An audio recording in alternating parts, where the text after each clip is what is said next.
Hola, reciban un saludo muy especial, sobre todo aquellas personas que no pudieron estar presentes en la lección inaugural de este primer semestre del 2021, titulada Las tecnologías del yo en la formación docente. La lección inaugural es un evento organizado por la Escuela de Español y Comunicación Audiovisual de la Facultad de Ciencias de la Educación y en especial por los programas de licenciatura en Comunicación Informática Educativas y la licenciatura en Tecnología con énfasis en Comunicación Informática Educativa.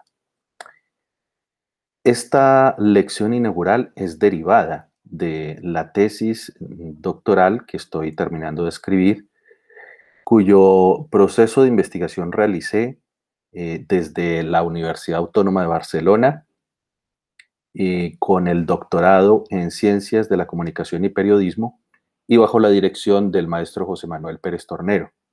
El experimento se extendió desde Barcelona hasta Sao Paulo, Brasil, en la Escuela de Comunicaciones y Artes de la Universidad de Sao Paulo y también en Colombia, ¿cierto? En Pereira, con estudiantes de nuestras licenciaturas en la Universidad Tecnológica de Pereira.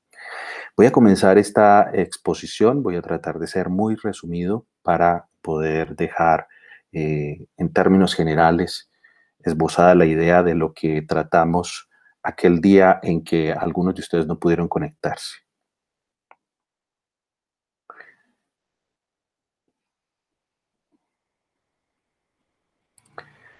Utilizando una expresión del dramaturgo alemán Bertolt Brecht, pero en otro contexto, yo diría que esta reflexión nace de hace mucho tiempo, una época en la que empecé a tomar conciencia de mí mismo como estudiante, tanto en la escuela, en la educación primaria, como en la educación secundaria, y luego en la educación terciaria o educación superior. Me hice muchas preguntas durante todo ese tiempo, durante todo ese recorrido, y me las sigo haciendo ahora como profesor. ¿Cómo superar, por ejemplo, esas concepciones binarias de la academia que pretenden de manera artificial ponernos en opuestos o de alguna manera ubicarnos en uno de los dos lados de algo que se supone no contiene a lo otro, no es simultáneo, no es paralelo o no se imbrica o no se relaciona de alguna manera? Por ejemplo, las ideas de comunicación y de información o la idea de entender el acto educativo separado del acto comunicativo, o a veces la noción de que la teoría tiene que ir primero que la práctica o viceversa, o que el docente habla y el estudiante escucha, o que la tecnología es totalmente opuesta o es diferente a los medios de comunicación y en muchas ocasiones tienen poca relación la una con la otra, o que la tecnología se reduce a lo instrumental y los medios también, o que el emisor está en un polo diferente al del receptor, que es más importante que el producto que el proceso o viceversa. Y todas estas, digamos, inquietudes, estas maneras de ver en polos opuestos o en extremos, que son en realidad artificiales, pues no me satisfacían a mí como estudiante y tampoco ahora como docente.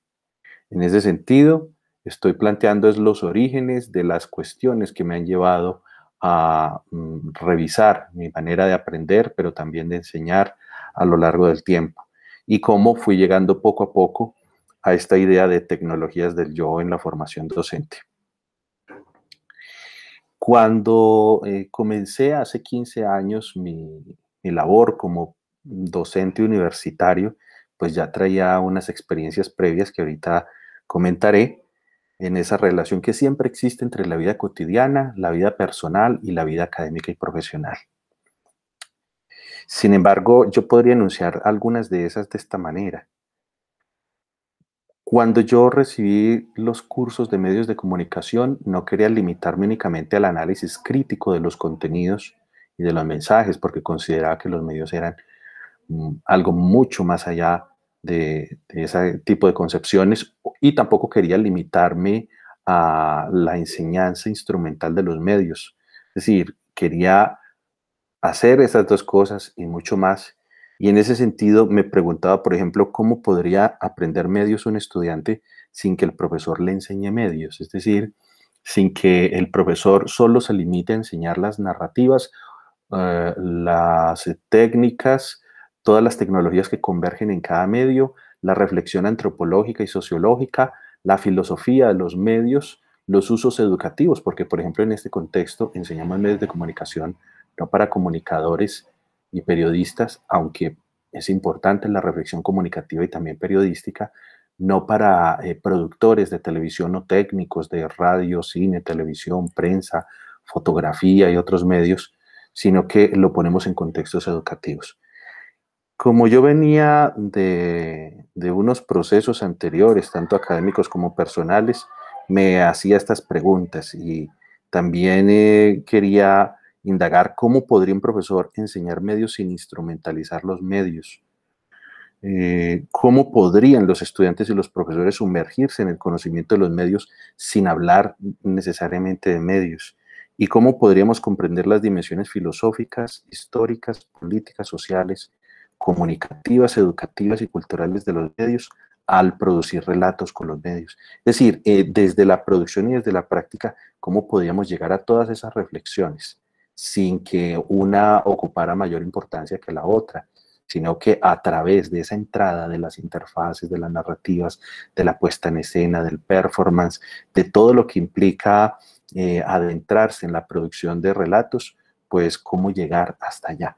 Porque para mí la sola producción de medios y de contenidos a través de los medios ya de por sí modifica muchas maneras de ser, de sentir, de pensar y de actuar.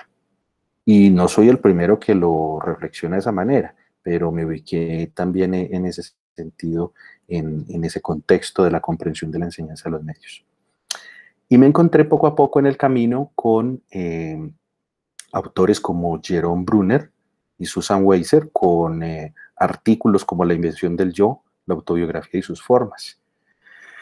Y Jerome Brunner y Susan Weiser dicen muchas cosas en ese texto a partir de una serie de investigaciones que hicieron con niños, en especial con una niña que hablaba dormida y que en sus soliloquios les permitía a ellos entender cómo iba apropiando el mundo a través del lenguaje y cómo iba generando unas estructuras mentales y cognitivas a partir de algo que ellos denominaron el yo narrativo y el yo autobiográfico, como una manera de construir la memoria y como una manera de generar conciencia en sí mismo. Y entonces, finalizando el texto, estos dos investigadores dicen que es muy posible que ni la mano ni la mente por sí solas puedan hacer mucho y que precisen instrumentos y elementos auxiliares que las perfeccionen.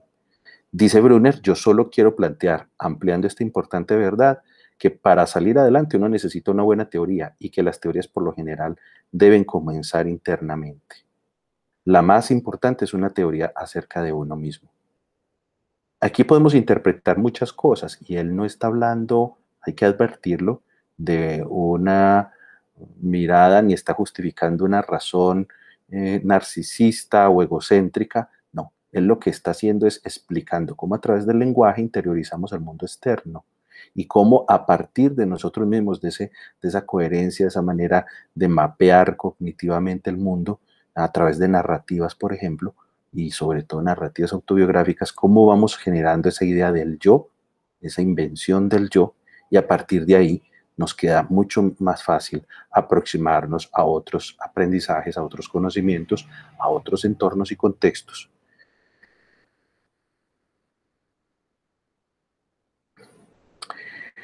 Me encontré también en la investigación, no solo en el proceso de investigación doctoral, sino desde hace mucho tiempo cuando emprendí toda la pesquisa sobre el relato autobiográfico y otras formas del yo, otras tecnologías del yo, con el giro narrativo, ¿cierto? Sobre todo el giro narrativo en los años 90. Un giro que se dio tanto en la filosofía como en la literatura, en la antropología, en la sociología, en la lingüística, en la semiótica, en la psicología, en la fenomenología, en la pedagogía, en la comunicación, en los estudios de medios. y con categorías como el yo narrativo, el yo autobiográfico, todo lo que implica expresar ese mundo interior a través de la mirada y de la visión de mundo.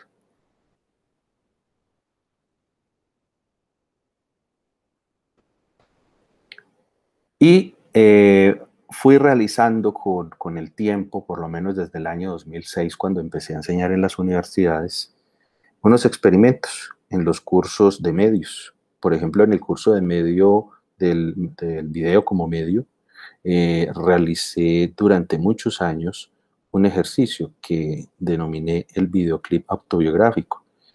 Este ejercicio yo lo traía de la Universidad Católica de Pereira, donde estudié comunicación social, periodismo, y el profesor Mauricio Vera del curso de producción nos puso alguna vez a producir un videoclip autobiográfico para que apropiáramos el lenguaje videográfico desde esa mirada particular que tenemos de las cosas. Yo lo seguí desarrollando y modificando y ampliando la metodología desde mi punto de vista para que los chicos también identificaran que miramos distinto, que la mirada es cultural y el ver es biológico, que el punto de vista es algo que se va elaborando con el tiempo, con nuestras experiencias, con nuestros conocimientos, con las habilidades, con la manera como nos relacionamos con instituciones sociales como los mismos medios de comunicación, que influyen mucho en el punto de vista, en esa manera de ver las cosas, ¿cierto? Y lo hacíamos durante unas 4 semanas en el curso de video, veíamos muchas otras cosas, otros contenidos, hacíamos otras prácticas, pero era uno de los momentos importantes en ese curso. En nuestra licenciatura tenemos la gran ventaja de que vemos un medio cada semestre.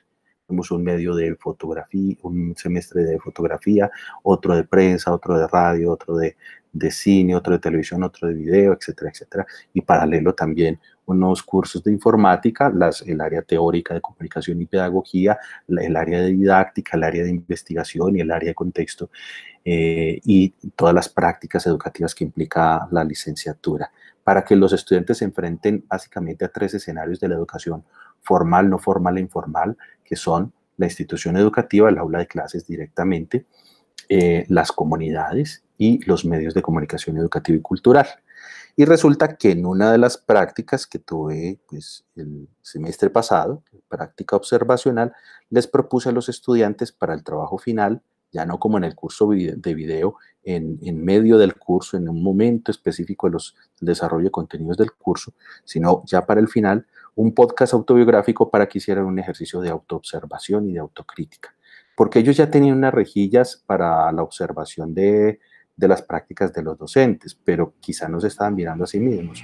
Y un docente debe aprender a mirarse a sí mismo y a ser autocrítico para transformarse como se tiene que transformar permanentemente. Y les propuse que hicieran una reflexión sobre las prácticas educativas que tuvieron en la secundaria. Además, porque si ellos van a enseñar en secundaria, sería muy interesante que pudieran transformar esa realidad o apropiar las prácticas que en realidad son valiosas para ellos y podrían replicar allí o mejorar.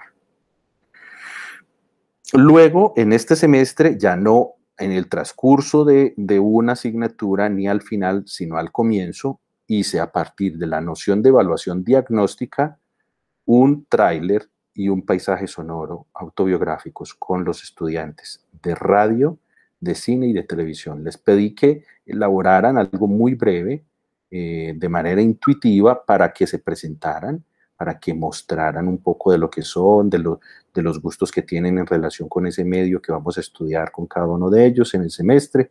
Y de esa manera me aproximé un poquito más, y conocí un poco también de su mundo y de cómo llegaban para ver desde el punto de vista conceptual, desde el punto de vista teórico y práctico, instrumental, poder mirar qué necesitaban, qué requerían y qué provecho sacar de unas habilidades y unos aprendizajes que ya traían.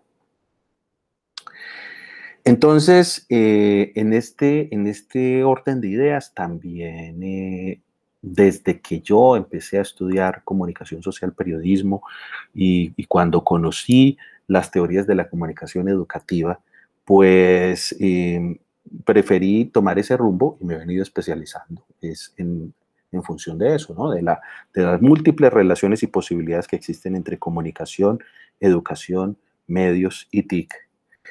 Y en este momento estoy ubicado en esta reflexión que nos traen autores, e investigadores y pensadores como José Manuel Pérez Tornero, que es mi director de tesis doctoral. Él dice, separando la educación en medios de la educación con medios, se buscaba ofrecer una especificidad y una idiosincrasia de la nueva disciplina, que algunos llamaban educomunicación, y que debía centrarse en la discusión crítica de los medios de comunicación.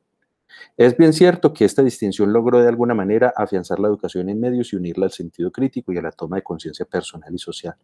Sin embargo, tuvo como efecto paradójico reducir la educación en medios a una práctica meramente tecnológica o técnica. Esa es la paradoja que él plantea allí. De hecho, en muchos países y en diversos sistemas académicos se consolidó una disciplina denominada tecnología educativa dentro de las universidades, que no alcanzaba ni de lejos los amplios objetivos que se proponen en la actualidad, la alfabetización mediática e informacional. Dos cosas para resaltar acá. Claro, durante el siglo pasado hubo un gran esfuerzo de docentes y de investigadores por dedicarse a la lectura crítica de los medios y por enseñar esa lectura crítica de los medios en carreras de ciencias sociales y de humanidades y también en la educación primaria y secundaria a través del análisis formal y de contenido y discursivo de los medios. Pero en muchas ocasiones eso lo que hizo, como dice Tornero, fue reforzar la dimensión instrumental de los medios, porque se dejaba aparte la práctica creativa y productiva.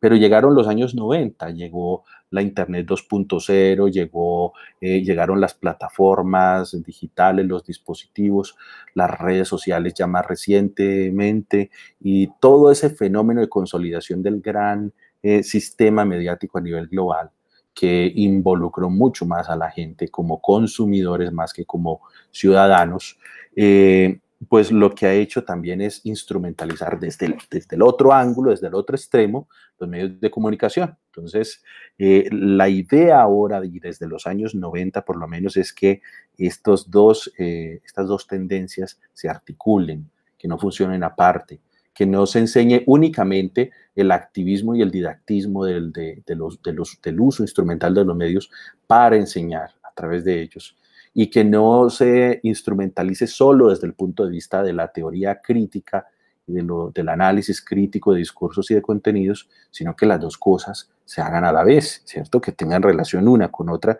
porque igual los estudiantes ya lo están haciendo, los maestros también, ¿cierto? A través de videotutoriales lo aprenden, a través de las interfaces intuitivas y amigables, a través de la simple exploración, pero resulta que no están conociendo lo que hay de fondo, el fenómeno epistemológico, el fenómeno antropológico y sociológico que implican los medios de comunicación, que es necesario saberlo para poder sacar un buen provecho, un mejor provecho de los medios y poderlos enseñar de fondo, en realidad, con todas las posibilidades y limitaciones que ello implica. Dice Tornero, complementando esa idea anterior, que es cierto, en todo caso, que la educación en medios fue más allá del texto clásico, se preocupó por la imagen, el video, el cine y por semióticas sincréticas en general, pero el textocentrismo seguía siendo dominante, lo cual se traducía en dos fenómenos, uno de orden teórico y otro de orden práctico, siempre separando las cosas como opuestos, como les comentaba ahora. Una persona que ha podido hacer videos o fotografías adquiere un conocimiento intuitivo y práctico del lenguaje audiovisual que puede permitir adquirir con mayor facilidad el sentido de la lectura crítica.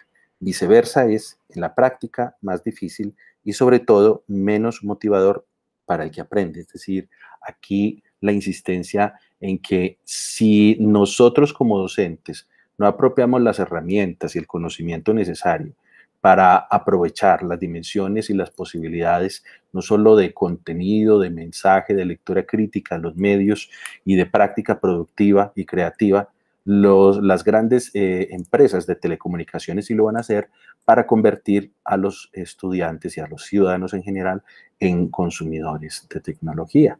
Y seguramente no vamos a salir de ahí, vamos a quedarnos en ese punto. Entonces, en ese sentido, más allá de la lectura crítica y de la práctica productiva, necesitamos conocer también los contextos, los fenómenos, las maneras como cambia, se transforma la mirada, la escucha, la sensibilidad de la gente, la forma de pensar, de representar de comunicarse, de interactuar, cómo afectan los medios y las TIC los entornos de la gente, ¿cierto? ¿Cuáles son los efectos sociales y culturales?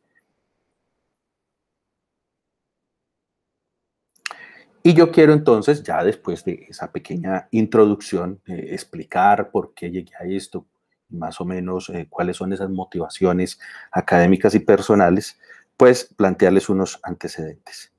Primero, pues estoy convencido a través de toda la investigación que he venido haciendo sobre autobiografía, medios y educación, que es una de las líneas de investigación del grupo y semillero de investigación Edumedia 3 que dirijo, eh, encontrado que la historia personal y profesional van de la mano, ¿cierto? Esa separación artificial que también tratan de plantearnos en realidad no existe, ¿sí? Y en ese sentido, yo, como todos ustedes, tengo una historia personal de la mirada de los medios de comunicación, ¿cierto?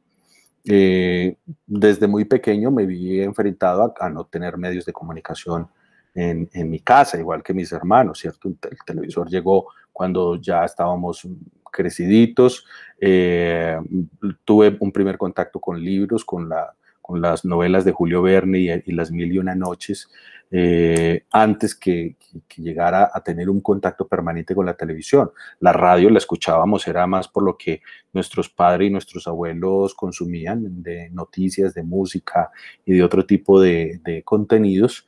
El periódico sí estuvo cada 8 días en la casa de los abuelos, el periódico El Espectador con las historietas y el magazine dominical y leíamos el magazine. Luego, desde los 10 años, sí, tuvimos un poquito de más autonomía para ver televisión. Eh, y esto no tiene que ver con una decisión demasiado, demasiado digamos, coordinada y con intenciones de control de los adultos de nuestra familia, sino más bien como una especie de censura que se generó por nuestra edad, pero pues eso también nos facilitó la manera de relacionarnos con juegos, con narrativas, con creación, con invención, con descubrimiento de maneras de entretenernos dentro y fuera de la casa, en la escuela y en el hogar. Y luego más adelante tuve el primer computador personal que tuve, lo tuve pues ya prácticamente el último año de universidad para escribir mi trabajo de grado, porque de resto pues accedía a salas de sistemas de Confamiliar Risaralda, de la misma Universidad Católica de Pereira. Cámara nunca tuve, la cámara fotográfica y de video, la primera que tuve fue ya en el 2011, después de que llevaba unos años enseñando. Entonces mis prácticas eran con los equipos de la universidad y así por el estilo. Celular también vine a tener por allá en los años 90 el primer celular de segunda generación y así. Entonces en realidad no he tenido un acceso a medios bastante permanente y desde muy temprana edad. Videojuegos, yo recuerdo que nunca tuvimos videojuegos, Betamax y VHS tampoco. Entonces en realidad busqué otros medios de expresión. Me encontré con el teatro, me encontré con un taller literario en el Colegio Oficial Rafael Uribe Uribe, el taller literario La Fragua. Estuve en varios grupos de teatro, en el más reciente Momo Teatro de acá de la ciudad de Pereira, y así por el estilo, y encontré otros mecanismos. Busqué otros mecanismos, no buscaba propiamente el arte, buscaba era la comunicación, la expresión, buscaba eso, buscaba afirmar esa libertad de expresión, de pensamiento y de investigación que hoy en día puedo ostentar como profesional.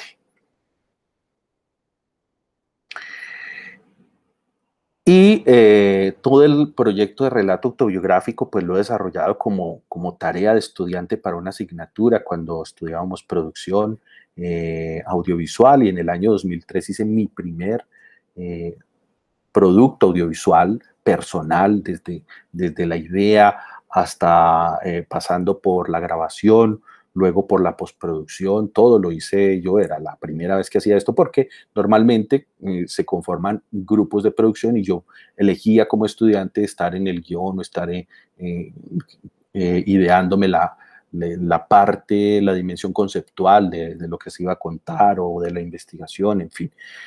Pero esta experiencia cambió mi mirada también por otras razones personales que ya voy a comentar. Eh, También exploré el relato autobiográfico como proyecto de aula en el desarrollo de un curso, como lo comenté, curso de video, ahora en los cursos de radio, cine y televisión, y en su momento en el curso de práctica observacional. Y como parte de un proceso de una línea de investigación. Entonces, como les dije, esto hace parte también de una línea de investigación de 2Media 3.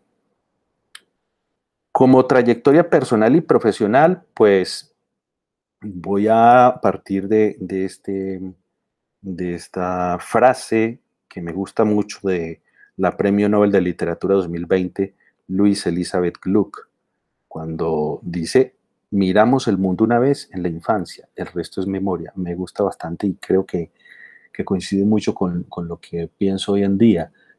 Claro, cómo me sorprendieron tantas cosas de niño y en la adolescencia, y hoy en día no hago sino volver a esas edades para tratar de comprender muchas cosas, para tratar de explicarlas y para tratar también como de ponerme de alguna manera en los puntos de vista, en los ángulos, en los pliegues de los estudiantes que tengo para comprender algunos de sus procesos, aunque definitivamente sea imposible ocupar sus zapatos y su situación, que es algo tan personal. Y entonces quiero rendir un breve homenaje a mi familia, que tiene todo que ver con esta forma de mirar que tengo la educación, la comunicación, el arte y los medios. Sobre todo mi familia materna, que fue con la que tuve mayor contacto durante toda mi vida y cuyos integrantes ya casi todos han muerto por vejez o por enfermedad. Digamos que yo hago parte de los últimos familiares de mi madre, ¿cierto? Y le sobrevivimos mis dos hermanos, mi mamá y yo, a esta familia.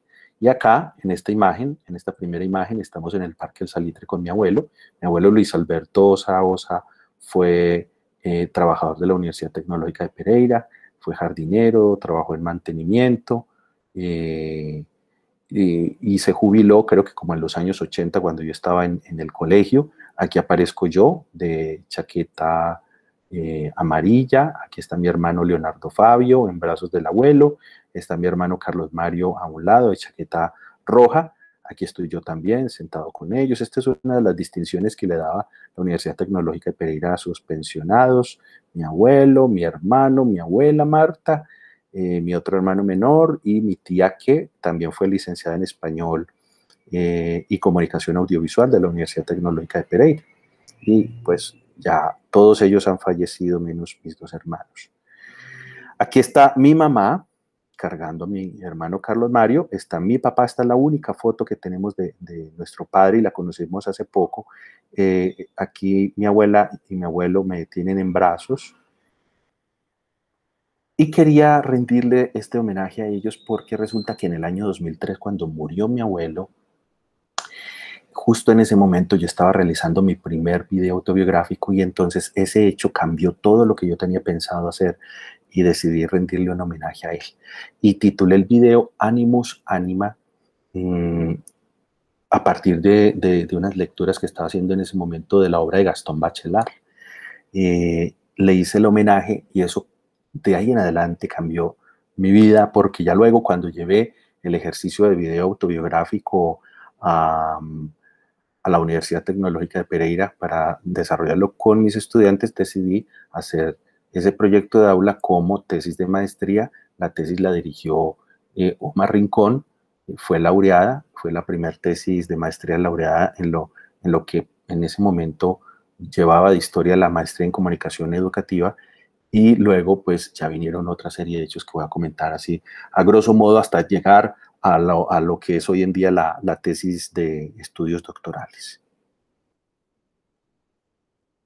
En esta línea cronológica del tiempo hago el resumen. En el 2003 estaba estudiando comunicación social y periodismo, y allí apareció el relato autobiográfico como objeto de creación.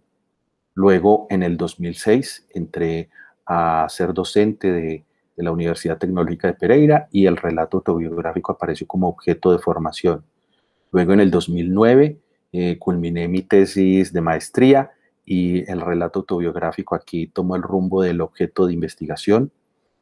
Luego, en el 2014, fui invitado por primera vez a Brasil, a un movimiento muy grande, mundial, que reunió en ese momento cerca de 180 invitados internacionales. Yo fui uno de los representantes de Colombia, y reunía creo que 2.000 o 3.000 investigadores de Brasil y de otros países.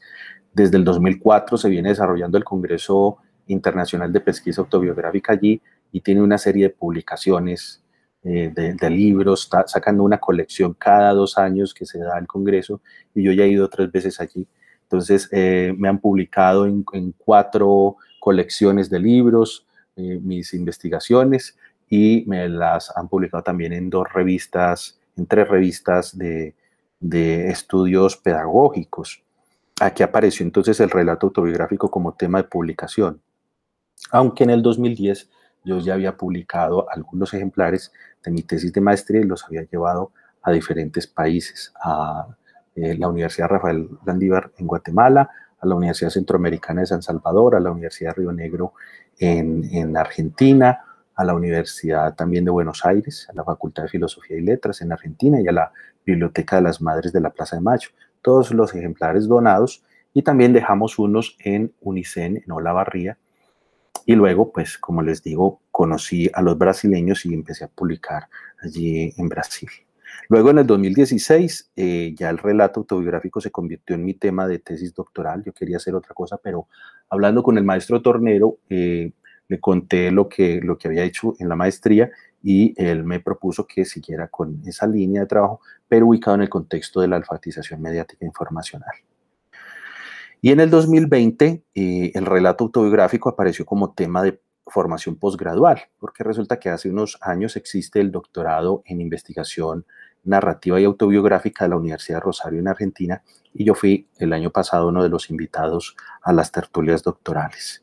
Este año, pues hace unos días, me notificaron de la Universidad de Caldas que mi propuesta había sido elegida por los estudiantes dentro de las 2 que seleccionaron entre 24 propuestas de seminarios selectivos hechas por profesores nacionales e internacionales, pues lo cual me alegra mucho para orientar como profesor invitado el seminario de relato audiovisual autobiográfico en la maestría en ciencias sociales, donde hay trabajadoras sociales, donde hay psicólogos, antropólogos, sociólogos, filósofos, educadores, en fin.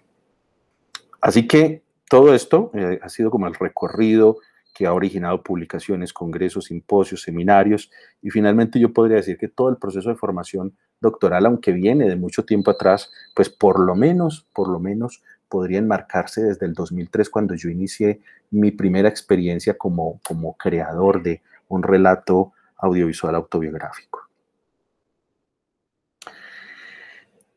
La tesis fruto de la investigación doctoral, pues aparece también en este contexto. Inicialmente, pues como ya conté, toda la experiencia que vengo obteniendo en la Universidad Tecnológica de Pereira con mis investigaciones, con mis clases, y decidí entonces ir a la Universidad Autónoma de Barcelona a especializarme ya en estudios doctorales.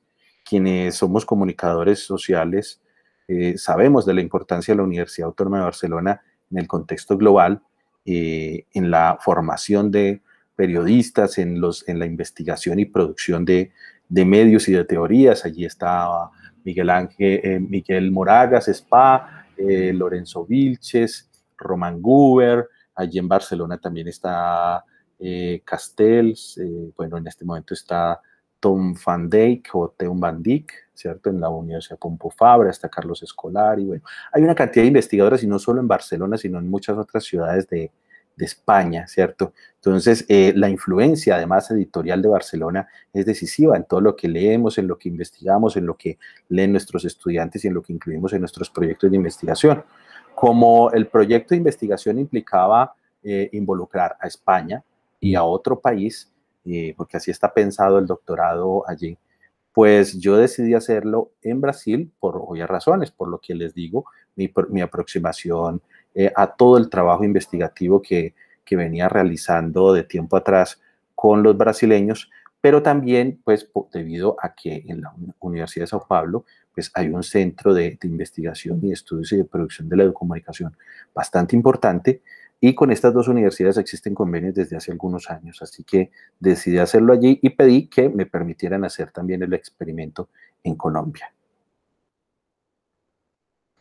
Si voy a hablar de un marco referencial, bueno, puedo hablar de muchas cosas, pero digamos que por lo menos yo podría trazar una línea de tiempo en el desarrollo de las tecnologías del yo en la historia de los medios de comunicación. Y esta es una interpretación personal que tengo para explicar que en este contexto de investigaciones, pues podríamos pensar la configuración del yo como un proceso de milenario, ¿cierto? Que involucra el arte rupestre como huellas de sí mismo, el oráculo de Delfos con esa noción de conócete a ti mismo, que pues ahorita voy a mencionar cómo lo entiende Michel Foucault también, el mito de Narciso, que era una manera también de representar unos problemas y unos fenómenos filosóficos y ontológicos que los antiguos pensadores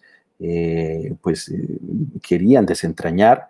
Las confesiones de San Agustín de Hipona, que pues es uno de los primeros textos de autobiografía escritos que se conoce o de los que se tiene noticia, el autorretrato, en la pintura, por ejemplo, que también influye en la creación del individuo y del yo, las confesiones de Rousseau, la autofoto, que digamos el selfie no es pues, una experiencia tan nueva o tan reciente, el siglo del yo, digamos, en el siglo pasado, el siglo XX, los diarios, las cartas, el fenómeno de las memorias, de los objetos, de la novela, la poesía, el teatro, la música, la escultura, la pintura, el cine, la fotografía autobiográfica, el video autobiográfico, el reality show y otra serie de manifestaciones del yo a través de los medios.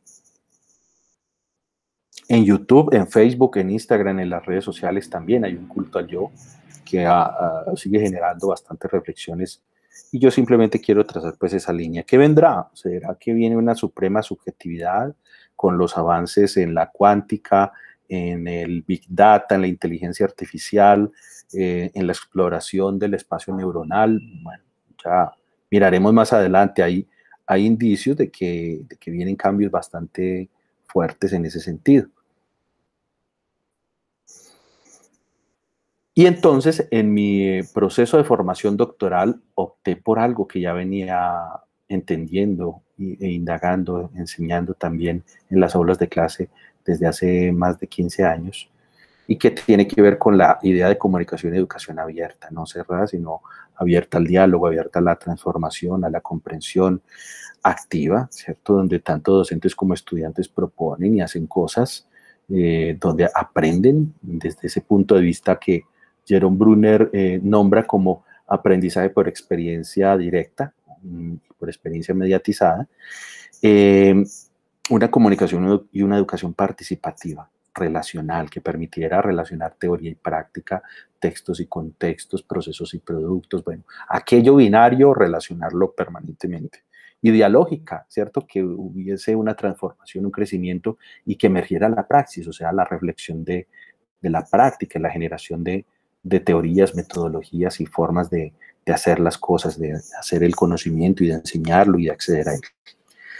También una comunicación y una educación autoestructurante y heteroestructurante, o sea, no una educación que reforzara la condición narcisista, egocéntrica de un niño, de un joven, de un adulto, sino que por el contrario partiera de sí mismo para comunicarse con otros y para dejarse interpelar también de la manera de ver de otros. Y el acto comunicativo entendido como acto educativo y viceversa, ¿no? Un acto educativo que también es en esencia comunicación. También he venido reforzando la idea de los medios como entornos, contextos y ambientes, no solo como instrumentos o como algo que está en medio de dos cosas, en medio de un emisor y un receptor, de un estudiante y un docente, de un productor y una audiencia, sino sobre todo como entornos, contextos y ambientes, más desde la perspectiva de los ecólogos de los medios o de la ecología de los medios, por ejemplo, el caso de McLuhan y de todos los contemporáneos y los sucesores de él. Los medios como procesos de mediación, ¿cierto? Un proceso a través del cual hay una negociación simbólica y en muchas ocasiones material, pero sobre todo hay una serie de elaboraciones cognitivas, emocionales, incluso de hábitos, de prácticas, de rutinas a través de la mediación de los medios de comunicación. Y por supuesto una práctica reflexiva y expresiva, una práctica que implica poner en consideración los puntos de vista, las opiniones, las interpretaciones, pero también recurrir a las evidencias y a los hechos, desarrollar pensamiento crítico, pensamiento científico y pensamiento lógico y expresarlo y saberlo expresar, utilizar los lenguajes y los medios más apropiados para comunicarlo bien, para comunicarlo de manera empática, para transmitir también lo que se siente y lo que se piensa. Y en ese sentido también me he venido preguntando por lo visible y lo visual, aquellas cosas que se dejan a un lado, al margen, o que hacen parte como de un paisaje, pero que no alcanzan a tomar una relevancia y una importancia, porque creo que muchos nos hemos sentido así en algunos momentos de nuestra vida o nos han hecho sentir así. En ese sentido, yo reivindico lo visual para hacer visibles las cosas, pero también lo audiovisible y lo audiovisual de las ideas, de los sentimientos y de las propuestas que tenemos cada uno de nosotros como seres humanos para entrar en diálogo con el mundo, un diálogo intercultural donde seamos protagonistas y no solo simples espectadores de la cultura, parafraseando al profesor Francisco Cajiao, pero también para adentrarnos en ese fenómeno conocido como democracia audiovisual y que detentan los dueños del micrófono, de las pantallas, de las cámaras y todos los protagonistas que aparecen allí, ¿cierto? Que comparecen en la primera portada de un periódico, mientras en las judiciales está otro tipo u otro segmento de la población, o en las sociales, ¿cierto? Y no porque tengamos que hacer lo mismo, sino para comprender cómo hay una manera de fragmentar a la sociedad, de modelizar a los individuos, ponerles etiquetas, estereotipos y tratar de romper con ese capitalismo cognitivo. Mm, y por supuesto ejercer el derecho a la pantalla, que es una expresión del profesor Ismar de Oliveira Suárez. Entonces, trayendo aquí en esta ilustración eh, el mito de la caverna de Platón, pues la idea es que precisamente apropiemos los medios para entender esta representación acá de la religión o de la mitología, del relato de la guerra y del relato también político y bueno, y que Platón también se lo cuestionaba a los artistas, a los poetas, a los retóricos, ¿cierto? Esa supuesta manipulación a través de sombras proyectadas en una pared donde unos esclavos atados a unas cadenas, pues lo único que podían era ver un mundo limitado, ese mundo sensible, limitado, y no accedían a ese mundo físico, real, que el sol, la luz del sol ponía en evidencia, que era ese mundo científico, lógico, filosófico. Y pienso yo que esto de alguna manera podría ser como la representación de una sala de cine o de una sala de estar para ver televisión, pero también de una discoteca y de otra serie de cavernas. Y me parece que una buena manera de romper con esas cadenas y pasar acá, ¿sí? Pasar de un lado a otro, pero también de este mundo sensible, conectarlo con ese mundo físico, real, concreto, lógico, pues es precisamente apropiar esto, apropiar el dominio de los medios, de las tecnologías, ¿cierto? Entendiendo el fenómeno completo, no como algo fragmentado o como algo que protagonizan unos y otros simplemente lo ven. Entonces, creo yo que una manera de romper con ese régimen y ese dominio y esa hegemonía audiovisual es precisamente apropiar lo audiovisual, pero no apropiarlo de cualquier manera, ya lo dije, no solo instrumental, no solo desde el punto de vista de la lectura crítica, sino eso y mucho más. Y sigo cuestionado entonces con asuntos que a mí me tocaron como estudiante, pero también como docente, ¿no? Y que todavía persisten. Esa guerra fría política, económica, mediática y teórica que incluso en la academia persiste y que todavía sigue eclipsando el conocimiento de alguna manera, ¿cierto? Es increíble cómo todavía, por ejemplo, algunos profesores se centran solo en explicar la teoría de la aguja hipodérmica o la teoría matemática de la información, que son importantes, claro, pero a veces ni se lee a McLuhan, por ejemplo, o a veces ni se lee a los teóricos de las mediaciones en la comunicación como Guillermo Orozco, Valerio Fuenzalida, Martín Barbero, Martín Serrano, bueno, es decir, creo que allí también hay una reflexión que es necesaria hacer. Sigo cuestionado con los dualismos y las explicaciones binarias y con el logocentrismo, ¿cierto? Que me parece a mí que a veces se le teme tanto a sentir, se le teme tanto a expresarse y se le teme y se desconfía, ¿no? Como, bueno, esa tecnofobia y esa tecnofilia tienen orígenes antiquísimos, ya lo han dicho muchos teóricos y muchos maestros de la comunicación y de los medios. Y se representan cosas como esto, ¿no? Como el narciso, aquí en esta pintura de John William Waterhouse, que en un apropiacionismo a través de las redes sociales y del fenómeno de la memética, pues va a tomar otros rumbos. Ahorita voy a mostrar un ejemplo, pero que también nos permite pues seguir reflexionando el narcisismo y el egocentrismo, pero no solo esto, sino también el fenómeno del caudillismo y de mesianismo en la política, que tiene que ver con el yo y con esas tecnologías del yo, por supuesto. Las clausuras y las injusticias cognitivas, esos sesgos que no nos permiten mirar más allá o entrar en diálogo y en debate con otros, porque nos radicaliza y nos pone en un punto pues donde tratamos de imponer los discursos y esa dificultad pues de entrar en diálogo y en acuerdos, esos sesgos y esas falacias desde las cuales incluso en la misma academia se promueven injusticias cognitivas, ¿cierto? Eclipsando otras maneras de ver y de hacer las cosas.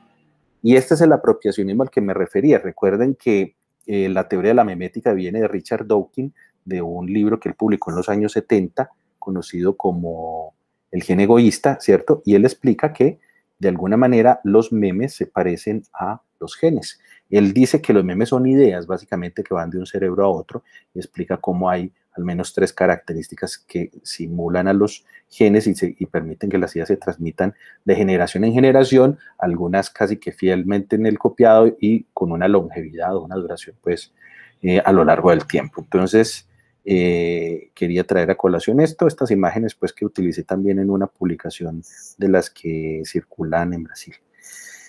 Y entonces sigo indagando con estas tecnologías del yo en los estudiantes, el fenómeno de la idolatría en los medios y en la sociedad, la iconofobia en la educación y en la sociedad y la tecnofobia en la educación y en la sociedad. Pero también reflexionando cosas como estas, que no soy el primero en hacer, pero que creo que vale la pena referenciar. Cuando, por ejemplo, en este titular del País nos dicen, ahora uno se explota a sí mismo y cree que está realizándose con este pensador surcoreano que pues, ha tomado mucha relevancia en la actualidad.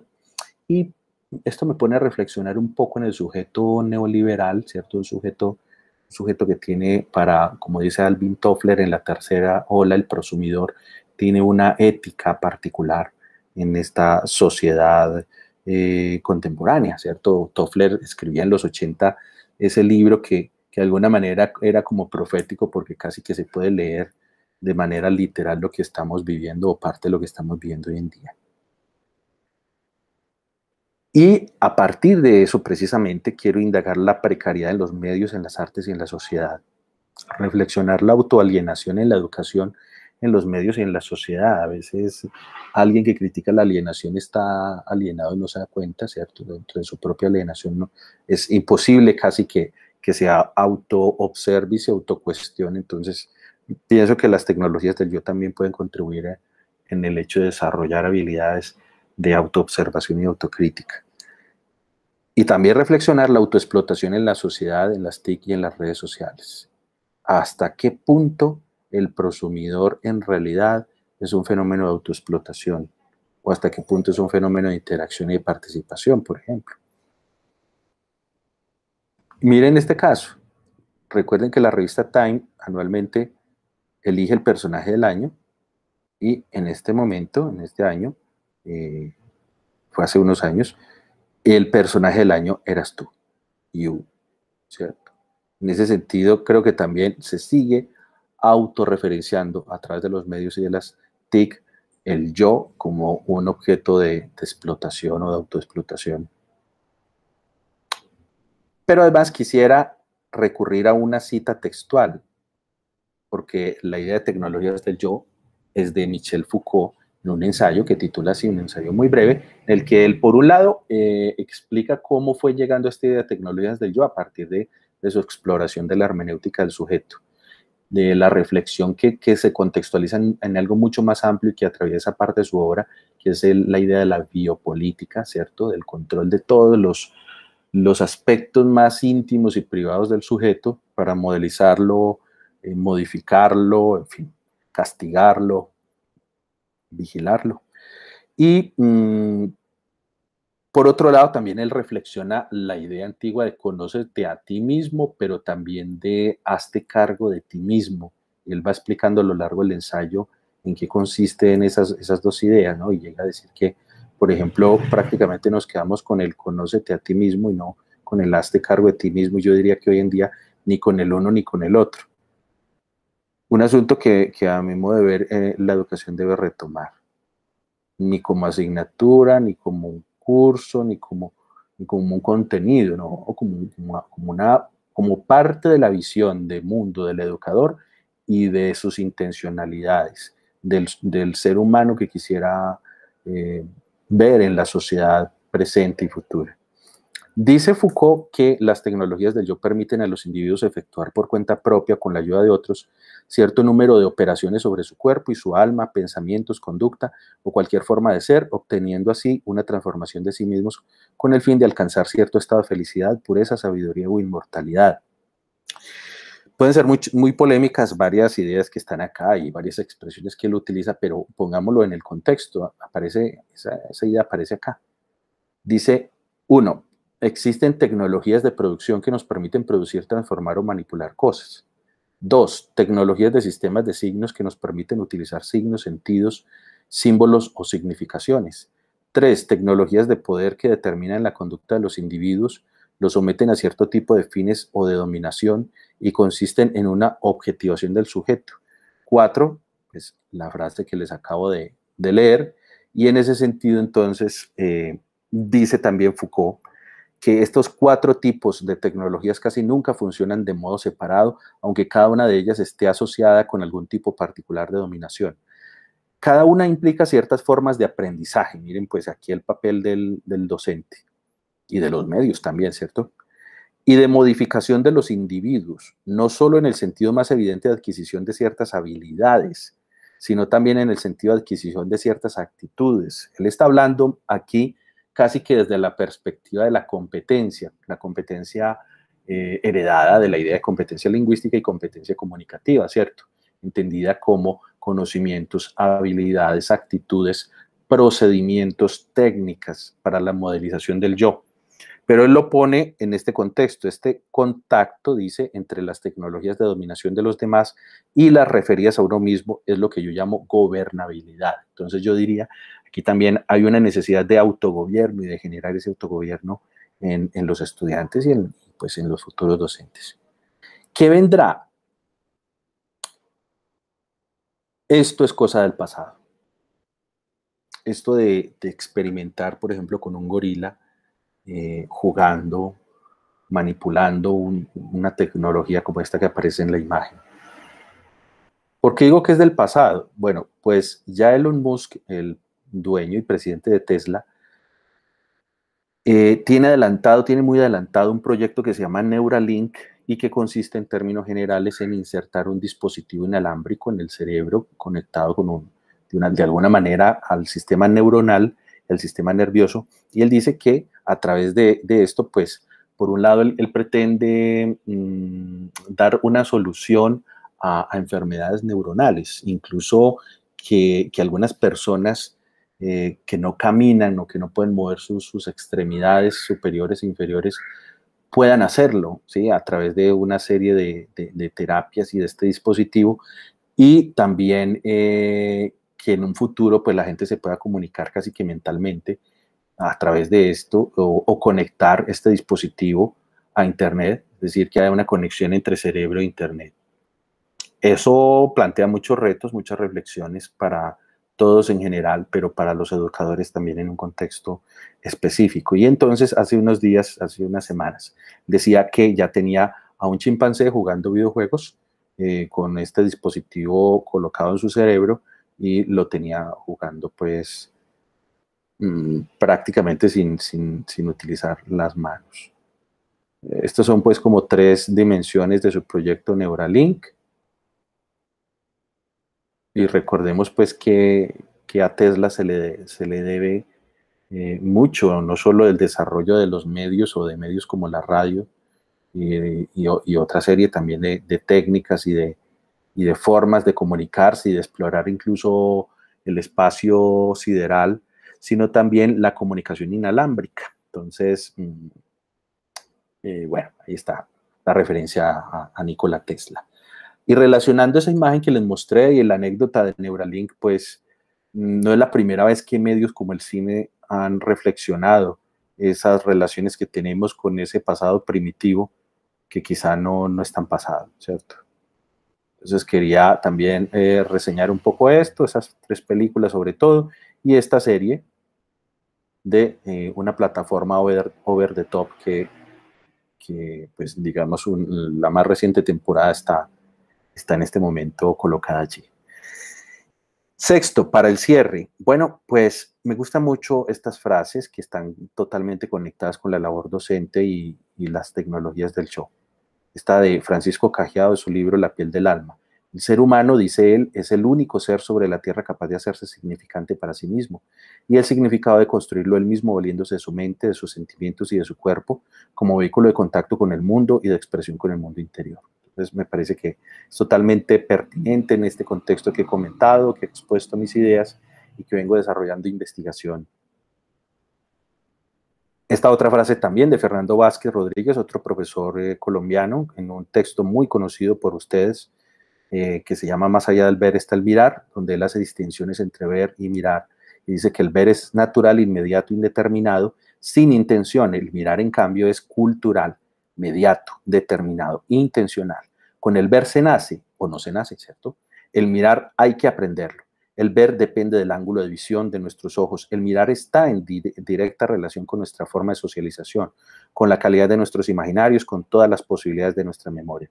Entonces, a través de estas tecnologías del yo en la formación docente y con la investigación y aplicación del relato autobiográfico en el aula, yo también he venido explorando esa manera de hacer pedagogía de la mirada y de hacer este tipo de investigaciones. Me dan un segundito, abro aquí y ya sigo con ustedes.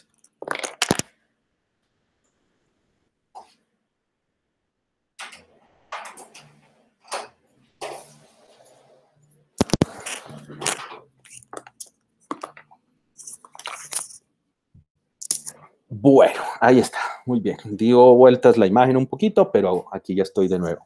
Entonces, también para el cierre, una manera personal que tengo de expresar todo esto que les estoy comentando. Yo encontré, a partir pues de esa idea de Jerome Brunner, ¿cierto? De que necesitamos más herramientas para conocer nuestro mundo, para transformarlo también y para apropiar ese mundo exterior y comunicarnos con otros. Yo encontré una teoría auxiliar, que es la teoría de la investigación autobiográfica en educación, y la aplico a la educación mediática. Una teoría auxiliar que posibilite la dialéctica y la resonancia ética y estética en el tiempo, cuya naturaleza comunicativa, educativa e investigativa, metódica, metodológica e instrumental, esté fundamentada en el aprendizaje activo y en la recepción activa. Es decir, que permita acceder al conocimiento y apropiarlo en la práctica, que propicie el desarrollo de habilidades para relacionar experiencias personales con el saber científico, con la historia y con los fenómenos sociales, culturales, mediáticos y cognitivos, con la capacidad de emancipar el universo material y simbólico de los individuos para que sean protagonistas de la cultura y no solo espectadores, para que sean observadores y no solo un rasgo más en el paisaje de las observaciones que hacen los profesores, los teóricos, los políticos y los medios, para que hagan uso del derecho a la pantalla como práctica de la ciudadanía mediática y para que rompan el régimen audiovisual impuesto que los moldea, los estandariza y los somete a los avatares del mercado, para que rompan con las clausuras y las injusticias cognitivas que toman forma en las falacias con las que el poderoso los engaña y manipula la opinión pública, para que combatan los prejuicios y los estereotipos, para que aprendan a pensar por sí mismos y enfrenten con autenticidad cualquier forma de demagogia, de caudillismo, de mesianismo, de megalomanía y de idolatría. Esta es una de las tantas ideas que hay en las conclusiones de mi tesis doctoral. También quiero aprovechar para hacerles la invitación a que conozcan nuestra organización con la UNESCO, ¿cierto? Hacemos parte de más de 400 organizaciones de todo el mundo que trabajan por la alfabetización mediática e informacional. Aquí está nuestro registro en la página de esta organización multilateral. Recordarles que tenemos 3 líneas de investigación que son la alfabetización mediática e informacional, la autobiografía, medios y educación, y la educación mediada, mediática y mediatizada.